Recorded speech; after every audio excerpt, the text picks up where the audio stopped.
What's going on, everybody? This be your boy DJ Anonymous with Sportsbizmusic, the podcast, episode 46. And I got a special guest on the show today, tonight, Audi 3000. What's going on? Yo, how's everybody doing? I am so excited to be here. Thank you for having me. So now I understand that you're a podcaster. I am. And you're an entrepreneur too as yourself. Like you have your own record label and everything. But for the people that don't really know about you yet, just introduce yourself to the people. Okay, so my name is Audi 3000, like I said earlier, and I come from Dub Records. That's Worth the Wait Records. We have artists on the label. We do our own videos. We have artists. We have the podcast. We also have the YouTube page, a SoundCloud. We're just a record label that's trying to do it ourselves for ourselves, and we're just a big happy family, trying to everybody just hustle on their own and just make their dreams come true. So that's a little bit about the company that I'm with. But as far as the whole about me, I'm originally from California, San Jose, and I was raised in Miami. So yeah. So when I always got to ask people this, when you was younger, have you ever thought of just owning businesses, or what was your first dream career? I wanted to be Selena. Selena, yeah. I'm not lying. I swore that I was going to be a singer. My dad would actually have me practice singing. That's what my initial dream was, to become a singer. That didn't work out, but I would always see myself imitating hosts from 106 & Park and Direct Effect, on MTV and BET.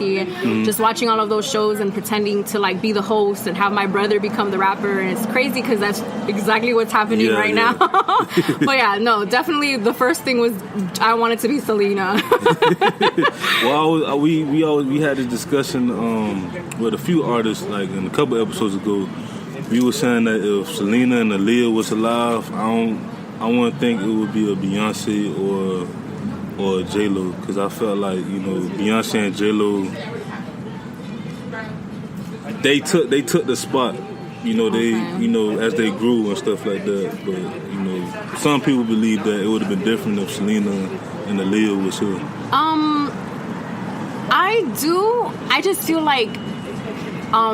the whole crossover between Latin music and I guess hip hop would have been insane if that would have happened. And I felt how now the trap music is out, the Spanish trap and even the reggaeton. I felt if Selena would have been around, that would have happened quicker. She would have crossed that path. So more early 2000, late 90s, because when reggaeton came out 04, 05 ish. I would say a little bit before that. I would say maybe I remember hearing it in middle school, and that was 2001-ish. So reggaeton's been around for a long time, but then even the whole aspect of Hispanic, Spanish, kind of moving music, that's been around for a long time as well. But I feel since Selena had a very big influence, her influence comes from the hip hop culture, I felt she would have just brought that in. And with Aaliyah being alive, half of these girls wouldn't look the way they look. Exactly. That's me. Beyonce to me is the queen, and so is J-Lo. Yeah. Now, if their careers, I feel Beyonce doesn't even get compared to Selena or Aaliyah. I feel she's just a whole entity on her own. Yeah. But as far as J-Lo, if it wasn't for Selena, honestly, Latina artists wouldn't be as crossover as J-Lo is, what she's done. Yeah. So I can agree with that. That's a great point. Yeah. Let's save that for later. I got a few questions for you. So I guess during middle school, high school, did you ever host different events or something like that, open mics? I guess at the high schools. I never did. I remember in high school though, I would always be a part of the ciphers that they had in school. I would always know when they were gonna happen. So you rap? I do not rap. I was the one on the side So you was hyping it up. And then I was just I've just always been a fan of hip hop, always. I've never done an open. I have hosted an open mic before. I've actually hosted 3. But that was recently. That was nothing that I did in high school or anything like that. So yeah. So how was that experience, just hosting the event? Hosting an event, honestly, my first hip hop event, because I've hosted other events before, but it was never a hip hop event. And for hosting my first one, it was just amazing. I was like, oh my God, like I get to like be cool, like with the DJ and like kind of be behind the scenes. And then I'm one of the first people that the artists get to meet. And I like that because I feel like artists are so creative. They are. And they're so bold, you know what I mean? And they're so vulnerable. And then for them to also perform on top of that, I feel like it's so beautiful. So the connection between the host and the artist, I love that aspect. And just like hyping up the crowd and, you know, that's fun too. So I like that aspect a lot. So you doing all these great things right now. You have the podcast, have the label. What was which one was the first to come? The label, then the podcast and everything else, or what happened during that time, like when you wanted to be independent? Well, honestly, it was the label came before. Okay. The podcast was always an idea. I always wanted to host my own radio show, you know, and the idea came from when my brother's an artist, and then we have our own record company. With that comes your own SoundCloud and, you know, YouTube page. So around the time that, you know, my brother decided that he wanted to come out with more music and just kind of like buckle down on like having goals set and then just like crossing them off of your list. Once that 5-year plan started with the company, it was just like, okay, so now we want to bring in a podcast. And it was just like, okay, so I want to start my own podcast, but I need to put it on different platforms. Where can I put them? And he was just like, well, you know, the label has, you know, their own SoundCloud and their own, you know, their own YouTube page. So why don't you just do it on there? And I was just like, all right, cool. Let's do it. You know? So let's start off with the label first. Like, what was the idea behind the name of the label? Well, it's Worth the Wait. So it just became something to where it was just like, it's worth the wait, like waiting for like it to happen. But right now our new slogan is like, it's worth the wait, but we ain't waiting. Yeah, exactly. Yeah, you can't wait. So, and it was just like worth the wait with like, because Worth the Wait has been coming along for a couple of years now. You know what I mean? And the artists have been putting out music for like a couple of years now. We have been working as a label for a while. And it was just something that it's just like, you know, you're worthy also. You're worthy of chasing your dreams, of following your ambitions, and becoming the best version of yourself. So that's how the record company, I mean, they started it because they're artists, you know? You know, we learned from some of the greats of like starting your own shit. Yeah, exactly. Being your own boss. Like the Dame Dashes. Yeah, so the Dame Dashes, the Jay-Z. Jay-Z's one of my favorite rappers. Yeah. Diddy is, listen, if I could work for Diddy right now, I'm gone. But yeah, so that's pretty much, that's how the label started. It's a group of us. And we're just all creatives, you know, trying to make it and, you know, trying to really become the best versions of ourselves. So how many is y'all in total in the label? Well, we do have Hav, we have Spitz, we have CAB, and we have Laid Back. All of those are artists, and then myself. I come in as the manager. But yeah, so that's 4 artists, right? Yeah, there's 4 artists, and then me. So it's 5 of us. Okay, so as a manager, because this is something that, because you're also a manager too, so yes. You're also like this. Yeah, you the second manager on the show, so I always gotta ask like these important questions.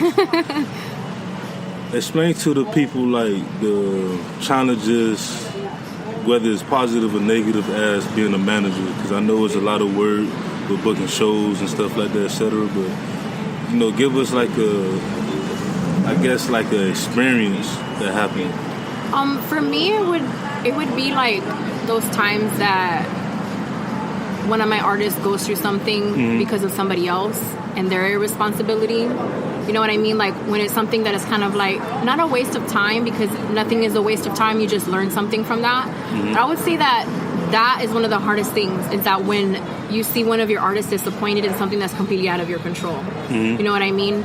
I can't really pinpoint a situation because I really don't like to dwell or like really think about the negative things. But I do know that every time that any of those instances ever happened, I know that whichever artist it was able to bounce back and was able to just keep moving forward. You know what I mean? And that's also, as a manager, it's hard for me because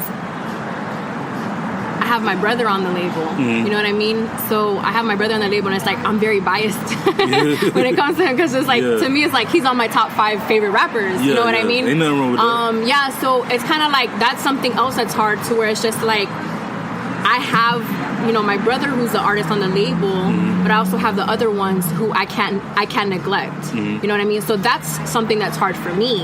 You know, to where it's just like, it's like a mother.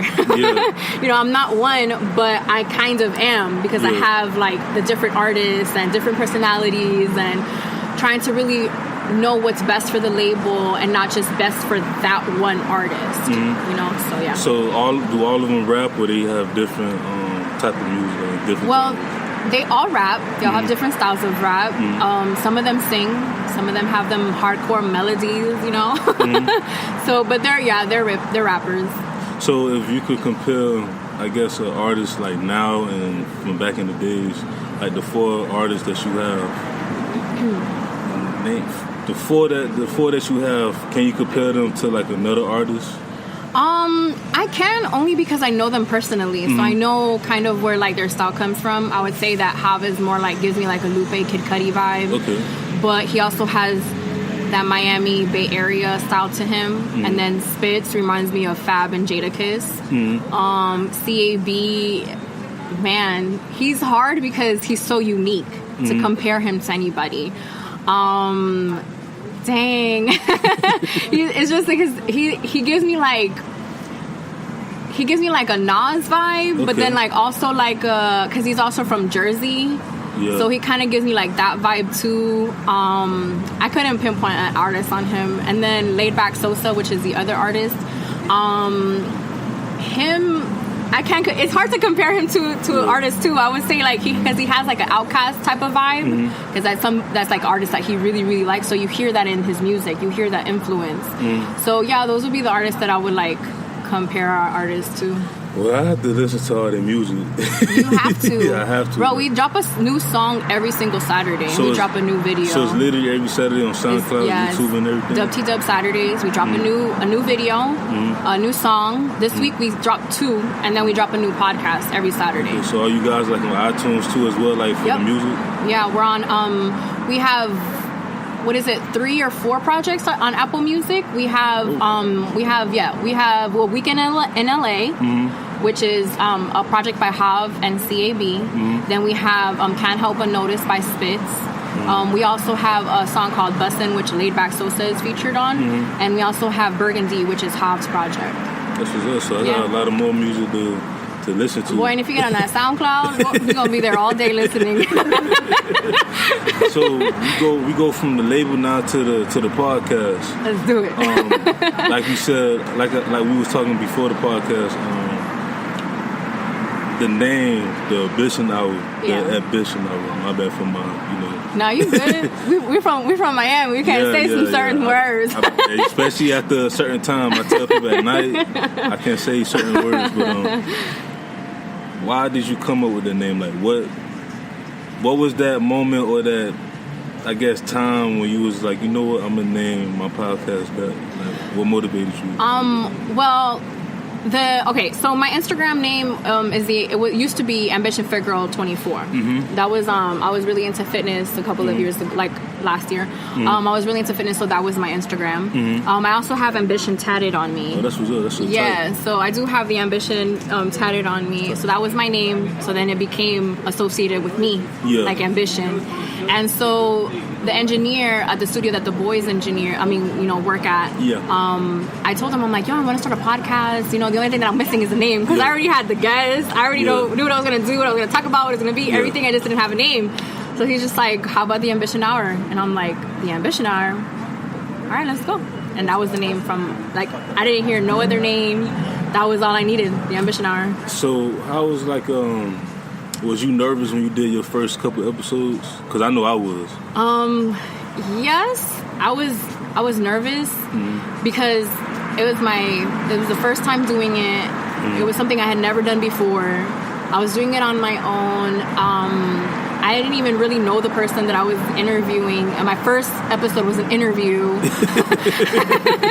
But then it was interesting because I felt like I belonged there, and I felt like as soon as it started, it was crazy how second nature it was to me. Yeah, like what a lot of people tell me too as well is like just like yourself is like people always say that we have like an energy, like a positive energy.